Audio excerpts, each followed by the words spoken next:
little redhead white guy. And he said to me, he says, I want to be your color. How can I get a tan? And my response was, we'll just go outside every day and lay out in the sun. You'll be my color very soon. And that was the end of the color discussion, is that he wanted to be like me, right? So that as a child, there's no hate. There's no looking of color to be different. We want to be more alike. As I got older, and say when I was, because my parents moved around a lot, we finally settled in Tampa, where my dad used to live. That's where he grew up at. So we moved to St. Petersburg. We moved into a neighborhood that was predominantly white. It was a newspaper article event that African-American family moved into an all-white neighborhood. So much to that, they actually burned a cross in my yard. This is in high school. Told us to go home. There was all kinds of signs. I was hanging out with most of the athletes, boxing, kickboxing. I was a little guy. So there were some challenges that went on, and I have to say I won. But it was really serious back then. I didn't know how dangerous it really was, but until you look back now and think about what could have happened. And I had a sister, so I had to protect her also. I had an incident once right across the street from my house when I was living in that neighborhood. We were skateboarding across the street. And this lady, she's walking down the street. And so I'm brought up to be very respectful and to have manners. So got off my skateboard, picked it up, and said, "How are you doing this evening, ma'am?" And she slapped me across my face. "How dare you speak to me?" But before she could get it out, it was a reflex. I hit her with a right cross, and then realized that I had hit her and that there was going to be some trouble. So I walked right across the street to my house and tell my parents what had just taken place. Here, less than 10 minutes later, here are the police at my door. And because my parents had been, pretty savvy, pretty educated around what we were going to have to do, and they knew me. They knew that I wasn't malicious or to do something like that unless provoked. So I say this, I tell you these couple of stories of how I was raised and how I know how to carry myself in a world that doesn't always respect me or give me the credit that maybe do. I tell you this, because of the George Floyd situation, at our employment, we took a stance. I had actually the employee resource group. It's the African American Employee Resource Group. It's called Sankofa. I named it when I got there. We told the management team that it was no longer acceptable to be quiet. Something had to be said. People were hurting. Because of the pandemic, 70% of the people in Detroit, where we have a site, that were dying, 70% were Black. I had a call center there that's 85% African American. So I run a call center there, and they're picking up the phone, answering people's concerns. They lost their job. They can't pay their medical bill. They need skipper pay. So I'm very concerned with the stress level that was actually in the call center for the workers. So I had to act quickly and say, they need some relief because that stress now is in their household. They're taking their kids and homeschooling them now virtually. There's no teacher there for them. Now you have to play parent and teacher. Again, no relief. Church is not going on the way it used to because social distancing. And now we're streaming church. So the pastor doesn't have that accessibility, nor can he reach out and hug you and comfort you that way anymore. Again, the stress level builds. So I needed my HR department, which I set up a meeting with them, to understand the level of stress for the African American. Along with Floyd, and that happened right after that happened, we had staff meetings with the entire employee base that we were able to set up with AACUC. Actually, let's talk. And what I called it, those sessions was, tell me how you feel, let's keep it real. So no sugarcoating what was going on. Let's talk about systemic racism and let's stamp it out, right? When you talk about systemic racism, when an African-American male goes for a job and say he's going to a company that he does not know, but he's up for that job and there's his Caucasian brother next to him that's applying for that job. 90% of the time,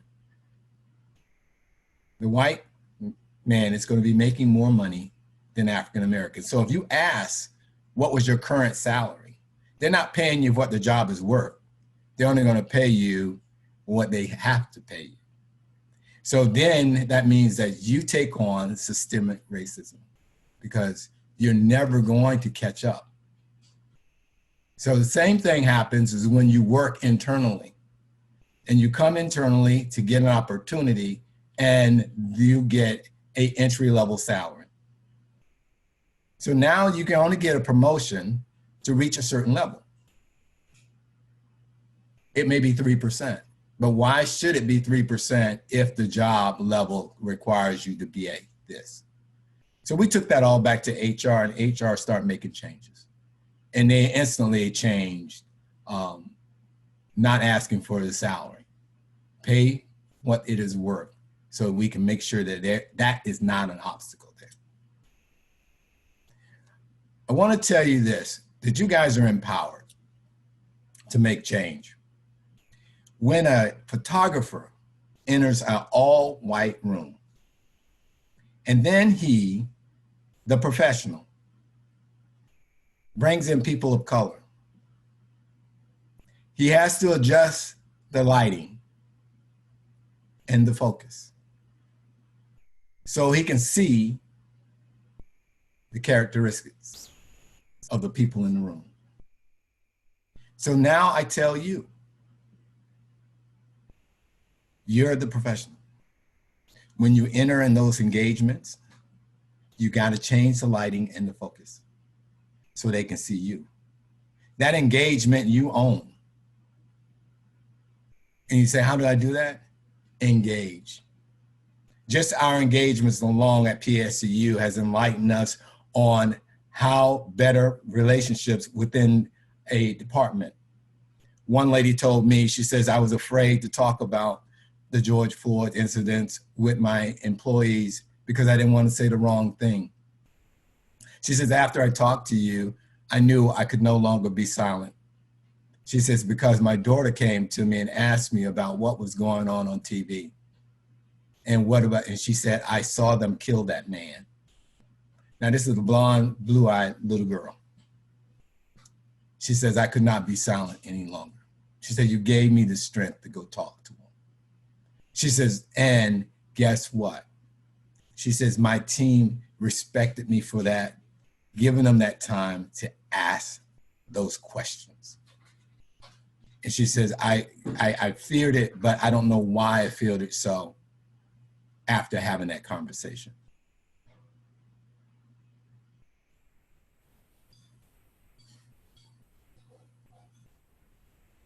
What do you think? Are you guys photographers? Can you change the focus? It's easier than being said than done. But once you actually make that engagement in this environment, people are very receptive. Very much so. Now, I had an incident at one point in time where I was stopped by a police officer. I was about 19, 20 years old in South Carolina. And what happened is that I was speeding. And I had a little red car. So, you know, never supposed to have a red car. Always going to get stopped. It was brand new at that, and I was 19, 20 years old. So the guy stopped me, and he says, where are you going? And I had met somebody, and they were living in another state. A young lady I met on a cruise, so I wanted to see her. And I told him that. He says, I need you to, he said, get out of the car, boy. I need you to put your hands on the car, boy. And don't talk back, boy. And so I knew I had already had to talk.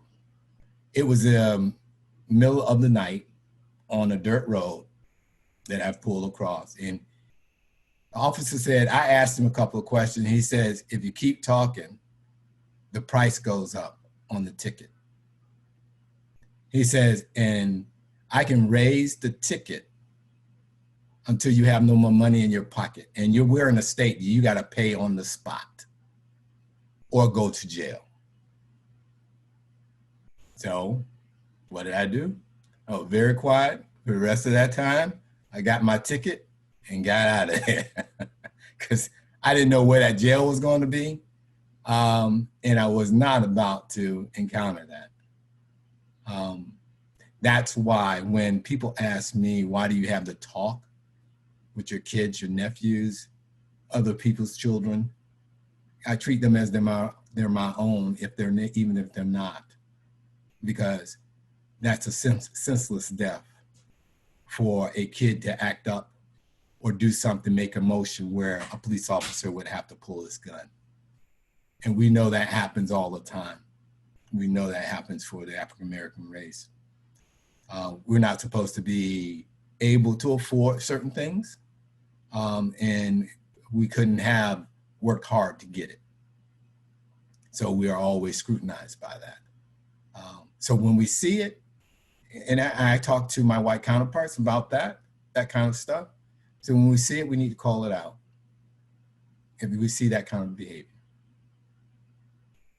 So I've done a lot of talking. Any questions that you guys have for me? Y'all, you can unmute yourself if you have a question. Yeah, I guess, Marvin, thanks for sharing, man. That's a lot. Of course, we live in Baltimore.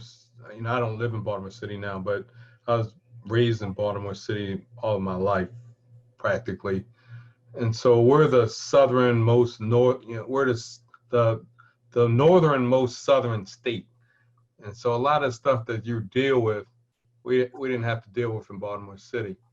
And so I'm curious to know what happened when you hit the lady, police came to your house. How did that end up?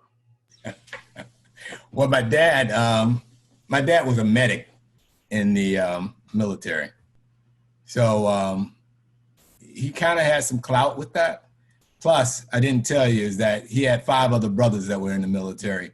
So we were a known military family. Okay. And my dad knew some people downtown. So he kind of it ended well, huh? Yeah, it ended it ended okay because he was kind of connected. Okay.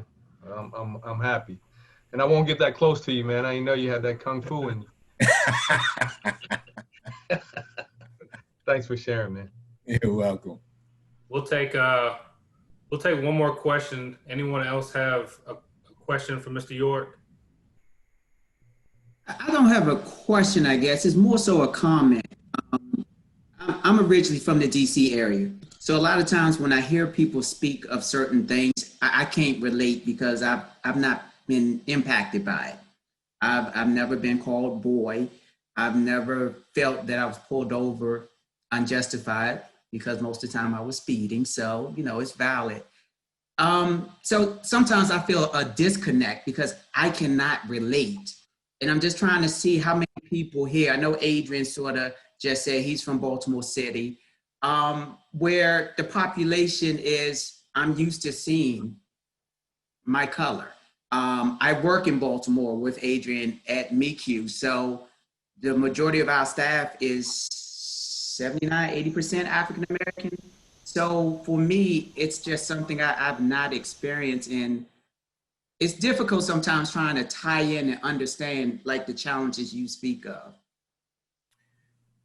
Yeah, I because we traveled a lot. I was born in New York City.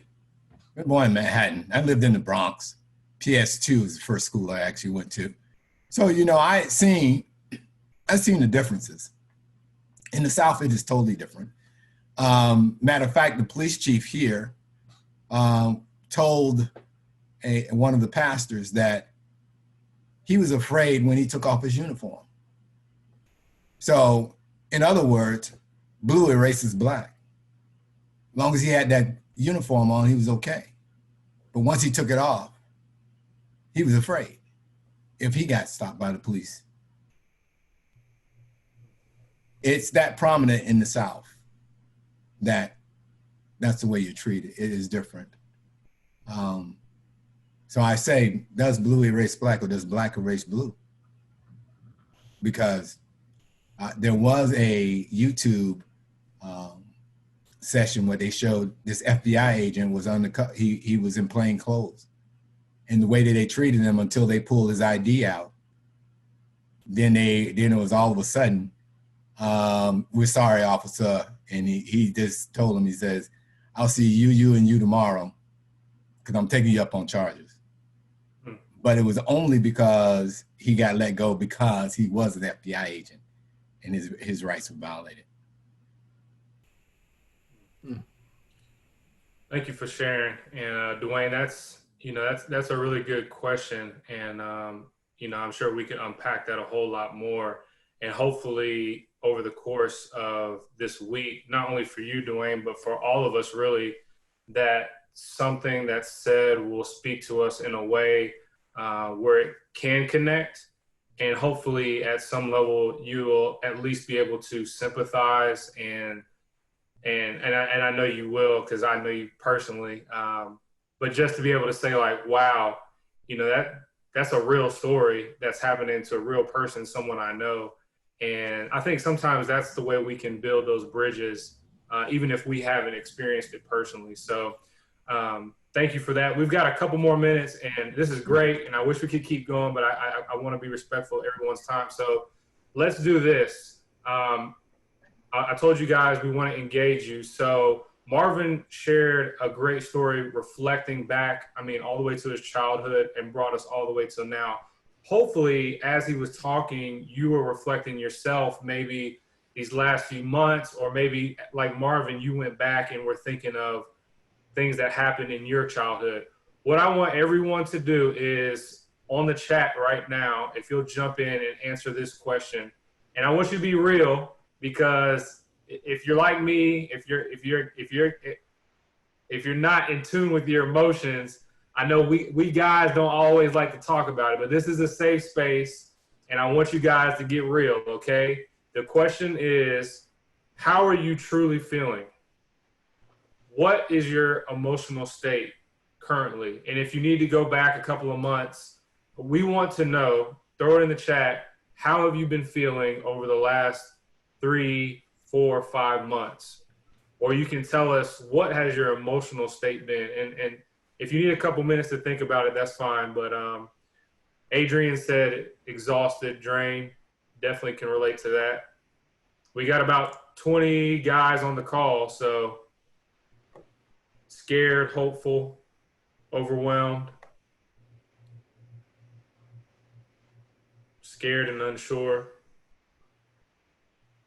angry but now optimistic. I like that. I like that, Cedric. Angry and numb, sad, angry. Jamie said eye-opening. Yeah, definitely, definitely. Isolation is tough to deal with, for sure, for sure. Anthony said, punch drunk. Yeah, just seems like something bad every day. That, my friend, is a true statement. Looking for some light. Yeah, definitely. Sad and afraid, saddened. Craig says ineffective, paralyzed, trying to figure out how and where to apply energy. Yeah. Stressed, heavy, numb. Brent said moving back and forth from panic to inspired and back again. This is good. This is good. And I'm not just wanting you guys to put this in the chat just for my benefit. All right, we're right here at our time. Let me leave you guys with this is, well, first, I appreciate you guys being open and honest. I want you to hold on to this, whatever you posted in the chat, hold on to it. I may even see if I can get a copy of our chat because, again, I want you guys to come back each day because what we're not going to do is stay in our state of sadness or depression or anger, right? The purpose of this conference is called Commitment to Change. Today, we are reflecting. The last day, Friday, we're going to end on inspiration. And so each day, I want you guys to take a step forward. I want you guys to take something away from whether it's what the speaker said or engagement that we have amongst this group. All right, let's continue this safe space. I'm glad you guys are being reflective and transparent, and we're going to build off of that each day. All right. Troy Simmons is on the call. He's going to be up tomorrow talking about appreciation, because one of the ways we move from having these feelings of sadness, depression, loneliness, anger is to start naming things that we are appreciative for. Some of you said you felt inspired, and I'm sure part of that comes from the fact that you're thinking about maybe simple things like the fact that, you know, you've got running water or hot water. And so Troy will lead us in that tomorrow. Hey, thank you guys for being here. Don't forget to shout us out on your social media platforms with the various hashtags.